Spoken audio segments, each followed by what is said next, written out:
Hi, and welcome to the AI for Educators Design Lab podcast. My name is Jennifer Maddrell, and I'm really glad you're here. And I'm equally excited to get started on this new podcast series focused on teaching and learning in the age of AI. I want to start this first episode with a personal story that might sound familiar. For years, I assigned a fairly standard literature review in one of my college courses. The students were asked to find at least 10 credible and relevant sources, synthesize them, and then identify key themes. It was a staple assignment in the course. I'd refined it over time, tweaked the rubric, and clarified the instructions. I felt really good about it, and students gave me feedback that they really appreciated how much they were able to dig into the theory and the research to pull out evidence-based practices. But a couple of semesters ago, I decided to test something. I prompted a couple of widely available generative AI tools with my assignment to see what would happen. Unfortunately, what came back looked very much like what I'd been asking students to produce, but in seconds. I received a well-organized annotated bibliography with thematic groupings, and it even identified some gaps in the literature. Was it perfect? Not by a long shot. But did it produce a document that would allow students to leapfrog past many of the learning aims that I had baked into the original assignment? Absolutely. That was a really hard realization for me, and I'm guessing most teachers have had a similar moment recently. Maybe you're reviewing a submission and you have that sinking feeling. The writing is maybe too polished, the ideas are too shallow, or maybe the voice doesn't sound quite like the student you know. And then you find yourself thinking, did they actually write this, or was it AI? This challenge of academic integrity in the age of AI is one of the biggest pain points I hear from educators right now. And that's exactly why we're digging into it today. Overall, my aim with this podcast series is to reach educators, instructional designers, and learning leaders who want to explore the most pressing challenges of AI integration. We're starting with academic integrity because it's where so many of us are feeling the most immediate pressure. If you've spent any time talking with groups of educators about this, you'll find perspectives that tend to fall along two ends of a continuum. On one end, some are taking a defensive posture. They're seeing ways to detect and police AI use, and they're often trying to catch the technology with more technology and then penalizing its use as cheating. They might require handwritten in-class essays or scan every submission with an AI detection software, or they're adding strict penalty clauses for using AI. On the other end are those who view AI as a new given. They see it as a learning experience design challenge that we as educators need to address directly. They're not asking how to block AI, but instead how to redesign the learning experience. They're asking, what do authentic assignments and assessments look like now? How do I help students develop good judgment about when and how to use AI? It's this second perspective where I want to focus, because it's where we as educators have agency to use our professional development. We can use our judgment to design effective learning experiences and make informed decisions in this new reality. For many educators, this is a shift. It's a shift from policing to designing, and it feels like a page turn. It's where we're able to move from being rule enforcers to being designers. Also, it's really important to point out here that detection and banning have their own challenges. For one, detection tools still can't reliably distinguish between human and AI-generated content. Research on these detection tools are suggesting that the accuracy is in the 70 to 80% range. So what this means in a class of about 30 students, you're looking at potentially 6 to 9 false positives. And unfortunately for non-native speakers or students with certain learning disabilities, they get flagged at an even higher rate. And then beyond accuracy, a detection orientation really creates an adversarial dynamic between the students and the teacher. Students look for ways to outsmart the detectors, and then teachers spend their time investigating submissions instead of supporting the students' learning. And unfortunately, that damages trust that's essential to good teaching. And unfortunately, outright banning also runs counter to preparing students for their futures. Like it or not, AI is here. Students are using it in their daily lives, and they'll be expected to use it thoughtfully beyond the classroom, whether that's at school or at a workplace. So if we treat AI as something to hide and avoid, we're missing an opportunity to help them develop the judgment and literacy they actually need. So instead of focusing on how to catch students using AI, I want to explore a different question. How do we design learning experiences that maintain academic integrity while also at the same time acknowledging AI's existence? But before we get into that, I want to be clear that my aim isn't to solve this challenge today or even by the end of this podcast series. That would be an impossible goal. Instead, I'd rather frame AI integration as what we call in instructional design an ill-structured design problem. An ill-structured design problem is one where there is no single right answer. It's where the constraints and the goals are often unclear or conflicting, and where solutions depend heavily on context. In other words, this is the kind of problem that requires your professional judgment. Also, the solutions are heavily dependent on your learners and the learning environment. From my perspective, that's exactly what we're dealing with regarding AI integration in teaching and learning. For example, an approach that makes sense for a graduate seminar in philosophy might be completely wrong for a high school geometry course. The same way that strategies to facilitate a small discussion-based class don't translate well to a large lecture. So my overall argument is that there's no universal AI integration solution. Instead, every educator must make decisions that are right for their own learners, their discipline, and their context. So with that framing in mind, I want to walk through several design considerations I feel are relevant as educators tackle the challenge of supporting academic integrity in the age of AI. But I also want to say this isn't an exhaustive list. Instead, think of these questions as entry points, places where you can add your professional judgment. I'm posing these questions to be explored to help you make informed design decisions in your own work. And keep in mind, your answers might be very different for different courses or assignments or even different points in this semester. As you listen to me go through these questions, you might be thinking about a university course or maybe a high school classroom, maybe even a professional learning program or even workplace training. So while the specifics might look different, the design considerations and questions I feel are universal. So please grab a pen and jot notes as we go. And as we get underway, keep in mind your beliefs about AI matter. Whether you see AI primarily as a threat to be controlled or conversely as a tool students need to learn, your beliefs shape how you interpret every question we're about to explore. So with that, let's get into the design questions. The first design question is the big one. Is your assignment AI vulnerable?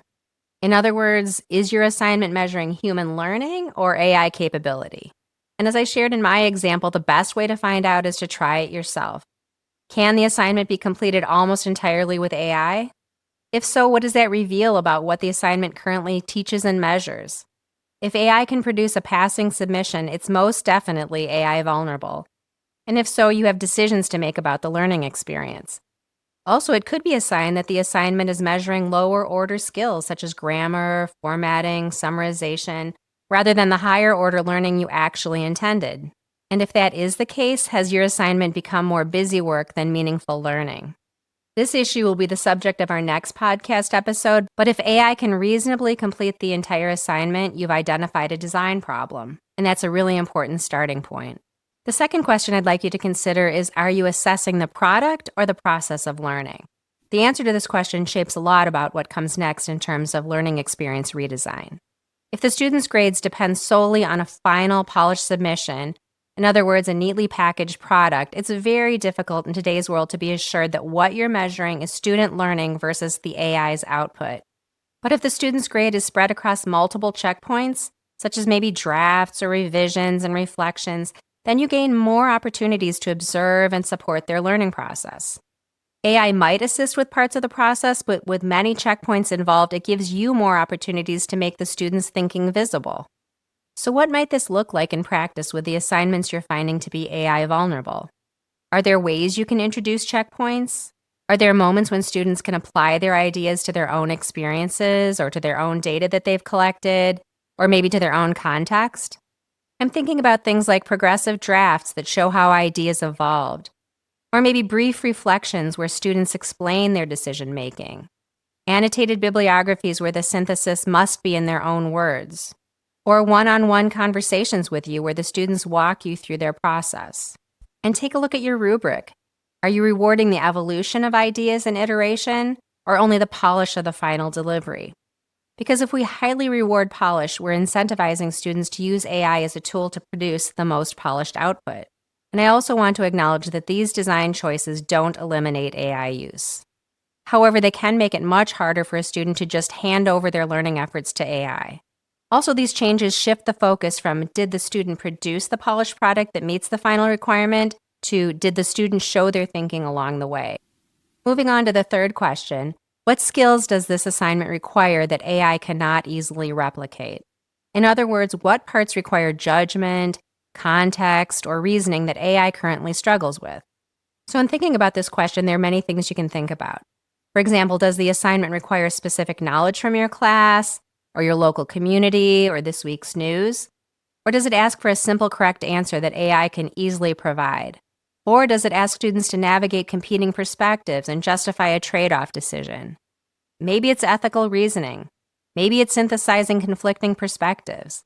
Maybe it's applying theory to messy, real-world situations. Or maybe it asks the student to act as the critic. In this case, it might be evaluating AI's own output for bias or accuracy. We'll dig deeper into these issues in future episodes. For example, next episode will be rethinking learning goals. Then in a future episode, we'll be looking at our students' needed AI skills. Let's move on now to our fourth design question. How clear are my expectations for AI use? In other words, will students interpret my expectations the way I've intended? And the big takeaway here is that ambiguity in AI use expectations only creates anxiety. It creates anxiety for both the students and for you. If students don't know what's acceptable, they'll make assumptions. And unfortunately, those assumptions might not match yours. So as you're thinking about your learning experiences, step back and think about what you've communicated to your students about acceptable AI use. Do students understand what AI use looks like in your class and at different stages and for different aims? Think about whether you've shown them the differences between using AI for brainstorming versus using it to produce the final draft. Also, have you explained the difference between using AI to help find sources versus handing over the work of selecting the sources to AI? This leaves all the responsibility and judgment of relevance and credibility to the AI and not the student.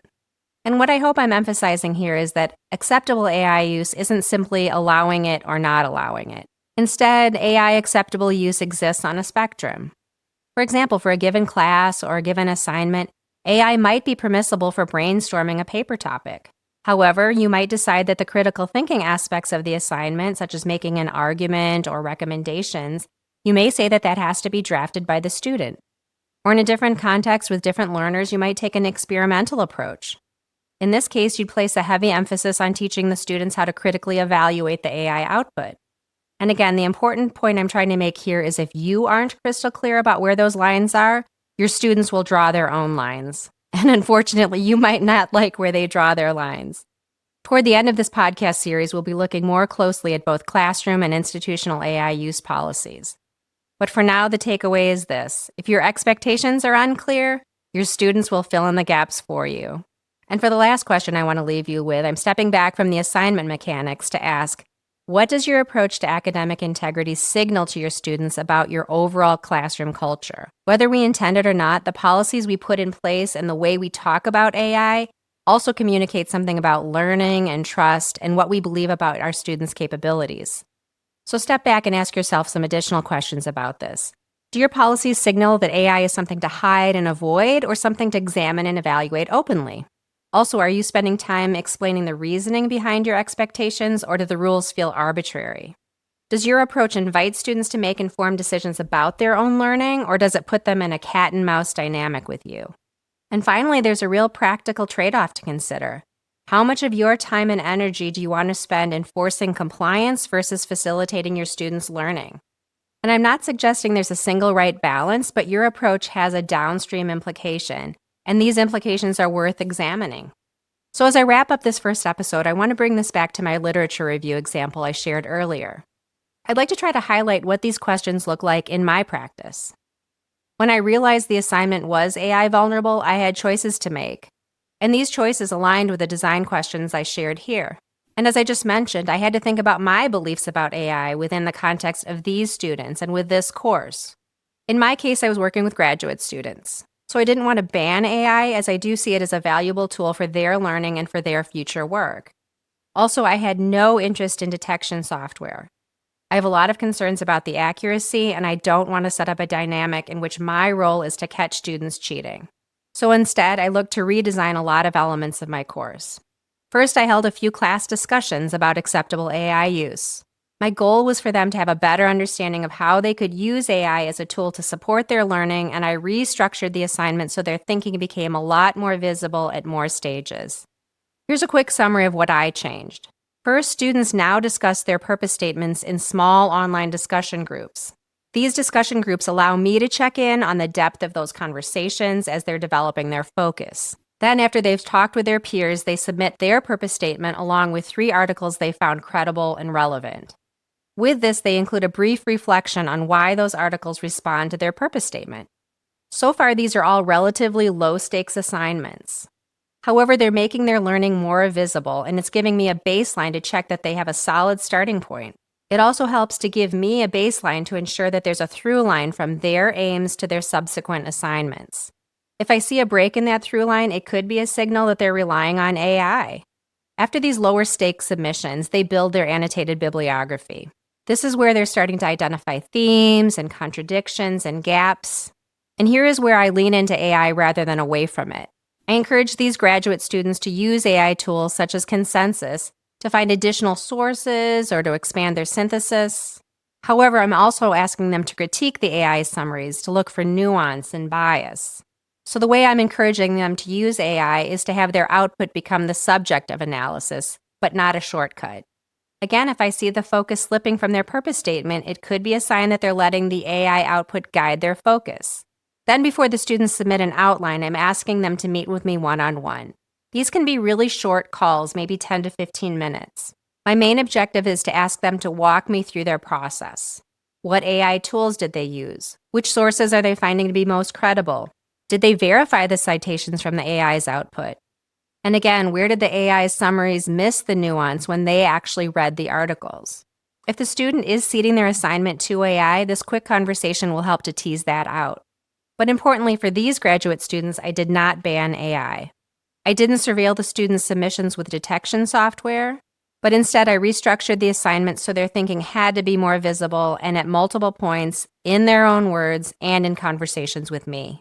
And trust me, I know this sounds like a lot more work, but here's what really surprised me. When I added a few more check-ins, it actually made my job easier. What I'm finding is that I'm catching problems earlier and I'm helping to scaffold their progress rather than trying to backtrack from a final submission that went sideways. Also, I didn't have to second-guess the students. And probably most important, I started feeling like I was teaching again. So here's where I want to leave this today. AI integration isn't easy. It takes time, it takes experimentation, and it takes your willingness to reimagine your assignments. These are assignments that may have worked fine before AI, but they're just not working anymore. But if it's any consolation, you aren't alone in this. All educators I speak with are navigating these same challenges right along with you. To help you contemplate these design considerations within your context with your learners, I've created a free design brief companion to accompany the episodes in this podcast series. For this episode, the design brief builds on the design questions I shared, and I've also included a simple worksheet to help you audit one of your own assignments for AI vulnerability. To find the design briefs and explore all of our current and upcoming offerings, please head to our website at nextpathdesign.com/join. And finally, looking ahead to our next episode, we're going to explore learning goals in the age of AI. As I touched on today, many of our existing learning goals emphasize content reproduction that AI can now easily perform. So the big question we'll dig into is what essential capabilities should students be able to demonstrate when AI can handle so much of what we typically ask them to do? Also, keep an eye out for new episodes, which are going to be released about twice a month on Apple Podcasts, Spotify, YouTube, and at nextpathdesign.com/podcast. And most importantly, thank you so much for taking the time to consider these issues with me.